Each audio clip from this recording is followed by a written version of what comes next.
How is everybody? How are the rest of you?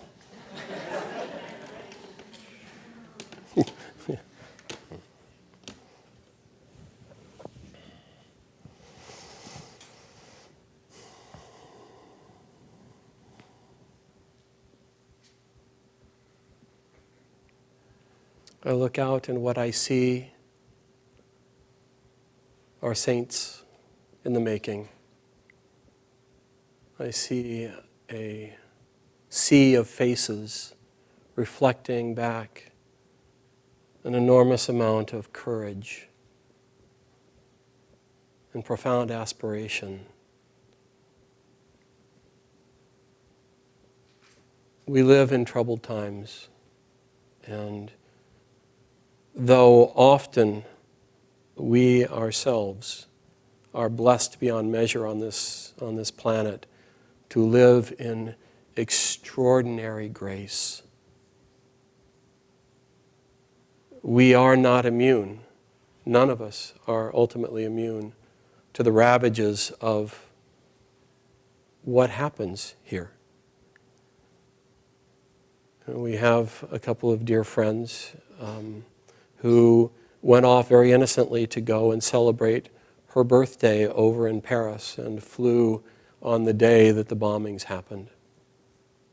And all of the anomalies, all of the weirdnesses that can happen when you travel and get outside of the convenience zone of your technology and your sphere of influence and your resource of information happened to them. And fortunately they were protected, but it was not without great testing of their mettle and a willingness to face into this with resource and courage. And they came back fairly beat up from the experience. The masters come into troubled times. They come into troubled times. And guess what? Our souls drew us to these troubled times. We're here on purpose, believe it or not. And at this time, believe it or not, because for every single one of us, the very things we need in order to become fully alive, fully awake, and reclaim the power of our souls and our connection with Spirit are in the moments that we are given. And we're given this opportunity, moment by moment, to choose. We come in and we're given challenges, we're given circumstances that don't measure up to what we hope will happen for us in life. Every one of us, every single one of us at some level just wants a nice life. We just want good food and good friends and convenience and endless health and, a nice movie outwardly as well as on the screen. We just want, a nice cruise. And that's not the story of this planet. It's not the story of creation. It's not the story of why we're here. Although those things are certainly there, but they're only half the story. The other half of the story comes on the other side. And every single one of us, I remember the first time I ran into this implication. There's a big talk, there's a big brouhaha again in our culture about vaccinating children. And I have, I've got a 32-year-old daughter. And we went through the whole thing about consciously raising her and, would we vaccinate or not? And I remember reading something that profoundly touched me. This is 32 years ago. Joseph Chilton Pearce, who's a devotee of Muktananda, he was very much into child development, and he wrote a series of articles and books about understanding child development, not through this pristine little thing that gets stamped out of the ether and then lives a life and disappears, but the power of the soul trying to grow life after life after life. And how do we serve that as parents? How are we standing there on behalf of God in service to these souls that are trying to grow? And he said, every soul draws to themselves the experiences that they need in order to grow. That includes childhood disease. That if you don't inoculate a generation, if you don't inoculate your children Not everybody's going to get whooping cough. Not everybody's going to get measles. Not everybody's going to get all the different aspects or chicken pox. In fact, we put our daughter uninoculated in the presence of her best friends. The second we heard they had chicken pox, we just stuck her over there, right? We're going to get this over with. And she never, not once, no matter how hard we tried, ever got it. Okay? But he said something very interesting. He said, and if you watch children who get childhood disease, you'll see that they come out of that disease somehow profoundly transformed at a soul level. You'll look in their eyes, you'll see something that wasn't there before. Through the power of that struggle their soul went through to keep the body and soul together.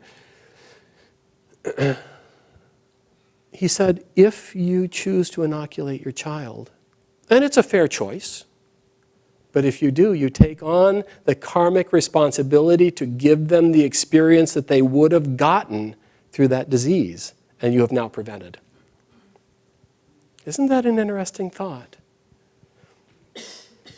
There's a cute story we tell, and I told it a few weeks ago. I'll tell it briefly again because it's so poignant. It's about the carpenter, the builder. I've spent my life doing a lot of building, so I get to use builder jokes. Who fell overboard on a South Pacific cruise with his friends and disappeared. He was lost at sea, and they mourned him at home, and nobody ever could find him. Many years later, they were sailing through that same area his friends were, and they saw an island they had never noticed before, and they saw something that looked like it had human existence on it, so they sailed over, and sure enough, there was their friend. He'd been living on this lost island all this time, and there was great rejoicing, and they were going to take him back and bring him back into civilization, and he was eager for it. But he said, before we go, I just want to show you what I've done, my life, these years. And so he took them around, and he was a builder, so of course he built things, and he built there was this beautiful edifice, and said, well, what was that? He said, oh, that's where I lived. I've lived all this time. And he said, oh, it's gorgeous. He said, oh, wait till you see the next thing. And he took him across this glade, and there was a beautiful, beautiful structure. It was just glorious and so finely crafted. And the friend said, well, what is this? He said, oh, this is where I go to church. This is where I worship. And then they were walking back, and they saw across another glade another just gorgeous structure. And they said, well, but what about that? What's that over there? He says, oh, that's where I used to go to church. And that's what they're talking about, you know. It's hard. It's hard to face into the aspirations that we have and the distance between the aspirations that we have and what we know is possible and what the world gives us back every day. And the world is full of all kinds of challenges and abuses. You know, even the lives of the great masters, they're full of betrayal. They're full of challenge. They're full of commitment, you know, of testing the resolve of the souls that are there. I want to do something today because perseverance is, if you persevere, what you'll always find is that something is born inside of you that was never there before. And that your very challenges become the power of your life. And I'd like to just invite a friend of ours. His name is Stephen. He's been an inspirational speaker globally for a long time. He came to Ananda Center at Laurelwood about a year and a half ago. And he just looked at me and he said, I want to learn yoga. Sorry, I'm gonna rat you out. It's a part of the privilege to step up here, so this is the price of admission. And I said, really? You want to learn yoga? And he said, yes, I want to learn yoga. You guys don't do nearly enough yoga here because it's Yogananda taught that yoga postures are but a mere supportive aspect of what yoga, the science of yoga. And I said, well, you know, Stephen, it might be possible that yoga is more than postures. And he looked at me and says, I want to learn yoga. Well, we've had this wrestling match for about 6 months or so, or 9 months, and every so often I'd see him and he'd just glare at me like, you're not getting it. I told you what I wanted.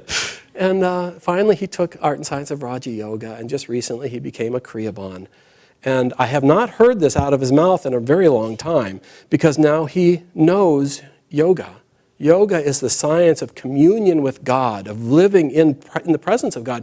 And Yogananda brought the techniques that give us that power, and then we use that power of communion to face into all the things that life brings. Being a yogi doesn't mean there's no challenges. Being a yogi means that you are indifferent to the challenges. Not because you shrink from them or avoid them, but because you live in the center of truth and you believe, and you have to prove to yourself that it's true, that in that presence of that challenge, everything that you're seeking will be awakened. I'd just like to invite Stephen up to just share, because he has the advantage and disadvantage of not being able to hear. And it's an interesting thing. He's one of the first deaf pilots in the world. He has taken on every challenge with that same determination of, I want to learn yoga. You know, that same thing. But what he's done is he has used this challenge to refine his nature, to mold himself into something that otherwise would probably have stayed asleep. And I just want to have him share for a few minutes from his experience. Do you mind? Oh, yes.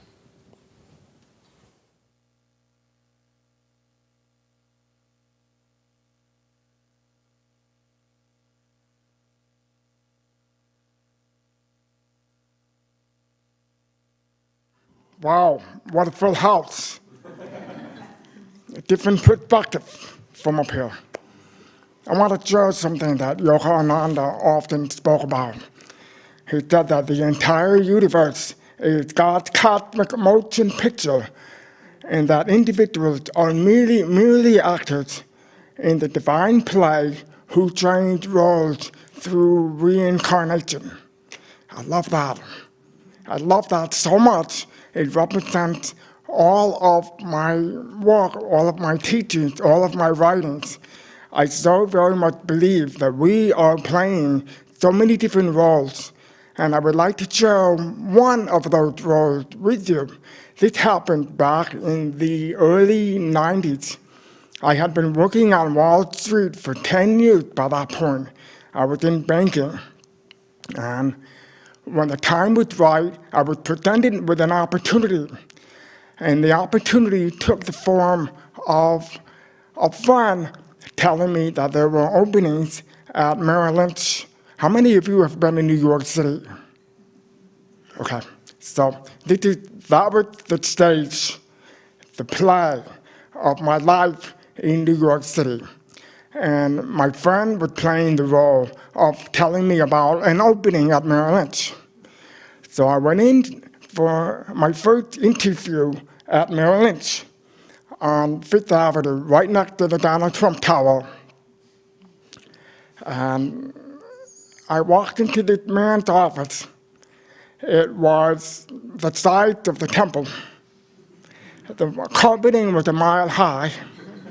And he had a huge mahogany desk the size of a king-size bed. It was huge. And he had a marble bathroom. He had oil paintings all over the walls. By comparison, I was working in banking. It was drab by comparison. So I was intimidated. So I sat down for a 20-minute interview. We talked about what I wanted to do. And he said to me 20 minutes later, okay, you have to prepare a marketing proposal. Tell me what you would do if you came to work for us. And then come back and I'll have you meet with 12 of my stockbrokers. So I left. I went home and I wrote my marketing proposal. I worked really hard. I wrote and I found out that there were 37 million deaf and hard of hearing people in this country. This was part of my marketing research. I came back for 12 interviews, and I met with these people were multi-million-dollar producers. Now, I have to tell you, at the time I had a horrible cold. I was hacking. I was hacking every other second. And I was, it was terrible. But I was determined because I had a goal in mind. I was determined to go through all 12 interviews. And every single one of them told me, 80% of the people who come through fail. You're not going to make it. You're better off working at the bank where I was working before. I was working a 9-to-5 job. You're better off working at the bank. They were testing me. And with each rejection they told me, my stomach got tighter and tighter. And I kept coughing. After 12 interviews were over, this was 3 months later, I went back to the vice president's office, and he was quiet for the longest time. By this point, my cold had gone away for the most part. So I was in my final interview with the vice president, who, by the way, was a very young, gregarious, successful man. He was dressed to the nines. He was very articulate and a very powerful person. But he was quiet for the longest time. Now, I'll tell you that I was so nervous that my knees were pounding the floor like a pair of jackhammers. And it's a good thing he didn't see it, because he was sitting behind his desk with shoes. So I did everything in my power to be calm and present. He was quiet for the longest time. He absentmindedly took a piece of paper clip and he started to fumble with it. He was just fumbling with it for the longest time. I sat there and I did nothing. I waited. And finally, as I'm sure had happened to many of us, were overcome with God's power. And God tells us what to do. Somehow we know what we have to do. But do we have the courage to do it? I knew what I had to do at that moment. So I pointed my finger at him. And my hands were like this. I was trying to stop it from shaking. I couldn't help it. And I said, "Sir, if you don't hire me, you'll never know what I can do for this company." And I did the hardest thing. I became quiet. And I waited. And time crawled to its slow. Everything was in slow motion.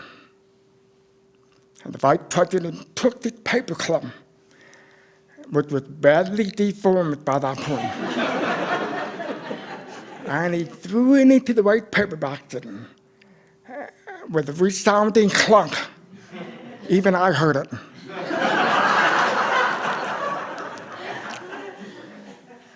And he said to me, everything was in slow motion. He said to me, "Okay, you've got the job." So I got out of my chair. I was halfway out, and I was about to shake his hand. And he said, "On one condition." I sat back down. And remember, this is all in slow motion. I sat back down. And I said, "What's that?" He said, "You have to quit your job, resign from the bank, come to us, we'll pay you a small salary, we'll train you, and then you have to take a 250-question examination for my license to be a stockbroker." He said to me, "If you fail by 1 point, you're out." It took all of 5 seconds to say, "Okay, I'll take it." So I came back to Merrill Lynch. I worked for 3 months actually. I was a gopher. I was getting coffee for all the stockbrokers. I was studying, and I was really working hard because I wanted to pass. I was so determined. 3 months later, it was time to take the test. So I went downtown Manhattan, and I walked into the tall, gleaming building, took the elevator up, and I walked into the room. There was a waiting area where I was to take my computer exam, the 250-question examination. I signed in and started in a small waiting area. And there were other people who were also going to take the test. It reminded me of an open casting call in Hollywood. Because all of these people were biting their fingernails and they were nervous. So when it was time to take the test, I went in and took the test. 2 hours later, I was done. And the computer asked me if I wanted to check my answers. And I thought, I'm just going to trust. I'm going to go for it. So I pressed the return button, and the computer screen flashed a message and said, "Please wait. Your scores are being tabulated." And my heart was pounding with that message. It felt like an eternity. And finally, the score popped up, and I passed. And I was hired, and I went from making a very small amount of money to 6 figures a year in 4 years. And throughout the whole process, I had to go through so many more challenges and more rejection. People would reject me if I wanted to make a call, if I wanted to get clients. They would reject me. I just had to keep going. I had one client who I wrote about in my book, and I won't go into detail here, but I called her the grandmotherly client, and she was a sweetheart, and she became one of my best clients. Well, unfortunately, the stock market crashed, and one thing led to another, and I found myself in hot water. It all worked out. Bottom line, it all worked out. And like David said, we all have challenges to help us with our soul evolution. And 5 years later, I was presented with another opportunity, and I left. So I just wanted to mention something that Yogananda talked about. He said, trials do not come to you to destroy you, but in order that you may appreciate God better. God does not send those trials. They are of your own making.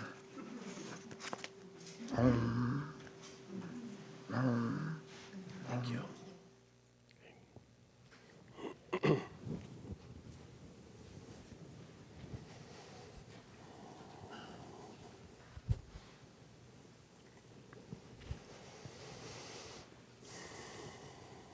We're in a time when there's a desperate need for light to counter all of the darkness that's creeping in.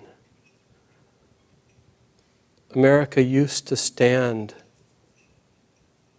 for goodness. It used to stand for integrity. It used to stand for courage. It used to stand for welcoming souls from everywhere, to provide a new opportunity to become something, to have their lives become something meaningful. And we're at a tremendous time of challenge right now. We have, honest to God, a presidential candidate who's suggesting the very things that Hitler did with Jews to do it to Muslims in this country. It is an insane time, and we have two choices.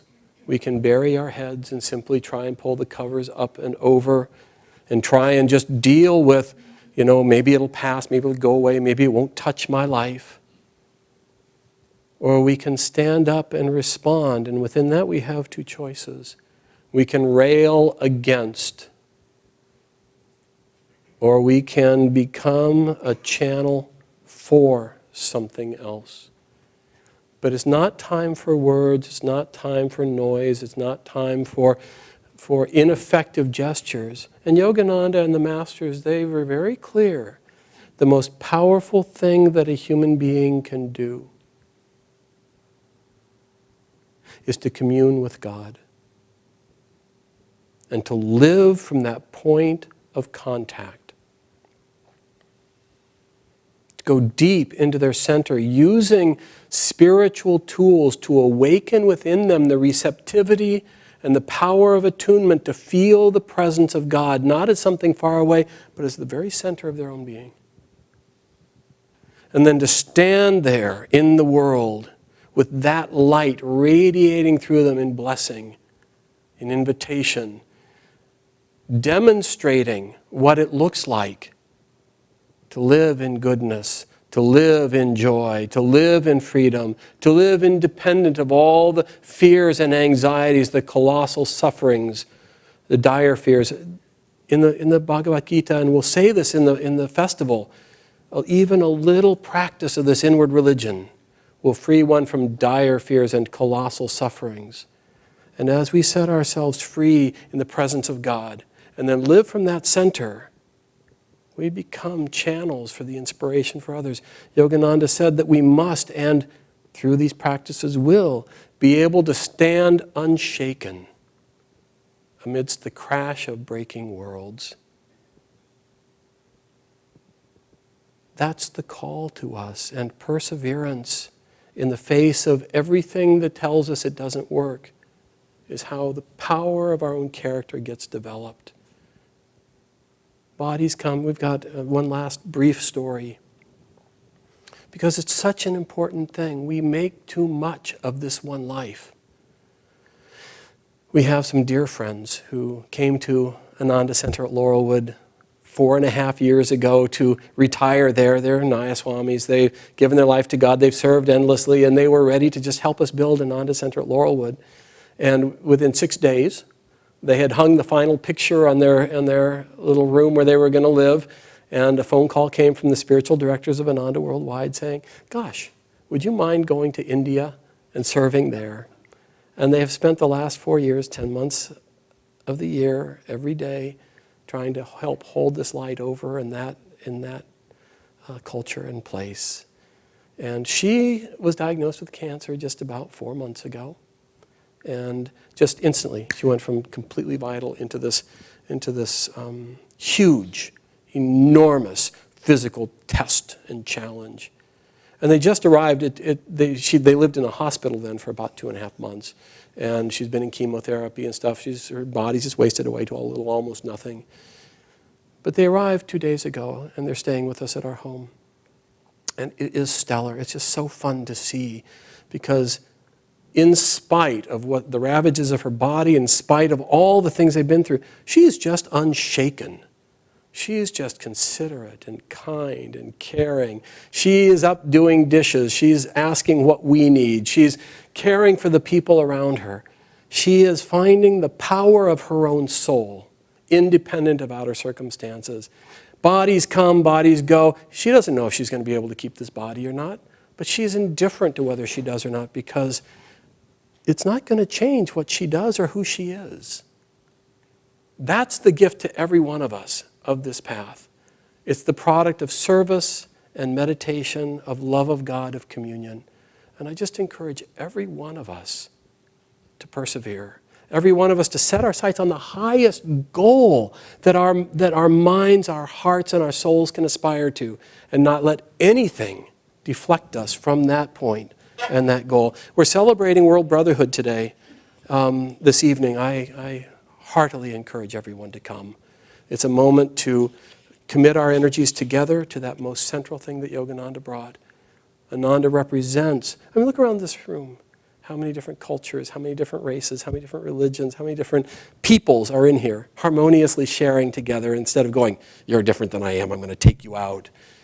We need this message, but that's what people do. They look around, they go, oh, you're different, I'm going to destroy you. Oh, you're different, I hate you. Oh, you're different, go away. And the message of friendship and unity and kindness, Ananda is the forefront of that movement through the grace of these masters, through the grace of God through these masters. We carry that message into the world. Unite your life, your force, your energy with that movement together. We change this world. I'll end with this, number 201. I vow never again to turn my gaze from thee. Now you can think of God as the mother or the father or light or truth, however you conceive of God. I take this sacred vow, never will I lower my love's gaze below the eyebrow horizon of my constant thoughts of thee. However you conceive of God, never drop your gaze, your concentration from that. Never will I turn my uplifted inner sight away from thee. Never will I let my mind dwell on anything that reminds me not of thee. I will disdain the nightmare of ignorant behavior. I will court all dreams of noble achievement, those of love, kindness, and understanding, for they are thy dreams.